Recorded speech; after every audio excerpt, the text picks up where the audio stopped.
নিজের কর্মক্ষেত্রেই সুরক্ষার অভাব, এক মহিলা ইন্টার্নকে কুপ্রস্তাব দেওয়ার এবং শ্লীলতাহানির অভিযোগ উঠল কলেজেরই সিনিয়র চিকিৎসক রোহিত যাদবের বিরুদ্ধে। সুবিচারের আশায় পুলিশের দ্বারস্থ মহিলা ইন্টার্ন। ঘটনা বর্ধমান ডেন্টাল কলেজের।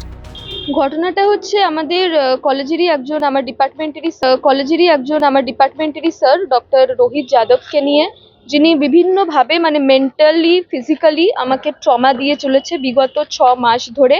এবং আজকে সবকিছু সহ্যের লিমিট পেরিয়ে গেছি বলেই আমি ফাইনালি বলছি। এবং যে সমস্ত জায়গায় সিসিটিভি থাকে না সেসব জায়গায় স্যার সবসময় একটা ছোঁয়ার চেষ্টা, এবং ছোঁয়াও টাচ করা সবসময় অন্যরকম ভাবে টাচ করা, গায়ে হাত দেয়, হ্যাঁ গায়ে হাত দেয়া, এবং পেশেন্টের সামনেও হেল্প করার নাম করে আর কি, পেশেন্টের কাজে হেল্প করার নাম করে গায়ে হাত দেয়া। অভিযোগ বেশ কয়েক মাস ধরেই নানান অছিলায় মহিলা ইন্টার্নের শরীর স্পর্শ করেন এবং কুপ্রস্তাব দেন সিনিয়র চিকিৎসক তথা ক্লিনিক্যাল টিউটর রোহিত যাদব।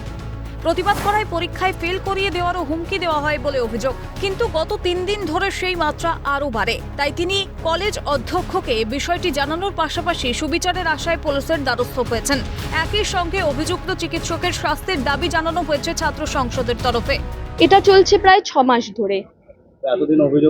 এতদিন অভিযোগ করিনি, তার কারণ শুধু যে মেন্টাল, আমি ফিজিক্যাল ট্রমাটা আপনাকে বললাম, মেন্টাল ট্রমা এটাই যে স্যার সবসময় সাপ্লি দেওয়ার ভয় দেখায়, কিছু বললেই ফেল করিয়ে দেবে, প্রস্তাব উনি আমাকে দেওয়ার চেষ্টা করেছিলেন।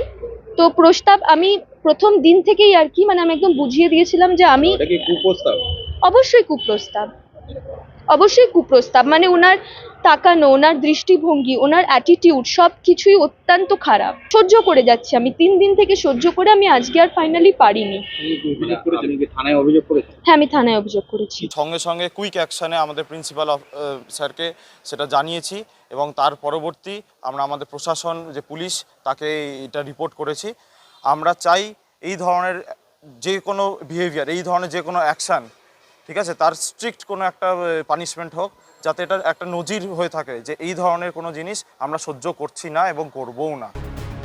অভিযোগ অস্বীকার করেছেন অভিযুক্ত চিকিৎসক রোহিত যাদব।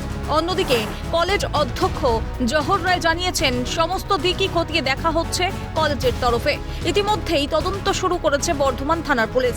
আরজিকর কাণ্ডের পর চিকিৎসক, নার্স সহ স্বাস্থ্যকর্মীদের নিরাপত্তার দাবিতে সোচ্চার জুনিয়র ডাক্তাররা। প্রতিবাদে গর্জে ওঠে রাজ্যের আপামর জনগণ। তারপরেও কি বদলালো ছবিটা? নিজের কর্মক্ষেত্রেই যদি মেয়েরা সুরক্ষিত না থাকে, তাহলে কোথায় সুরক্ষিত থাকবে?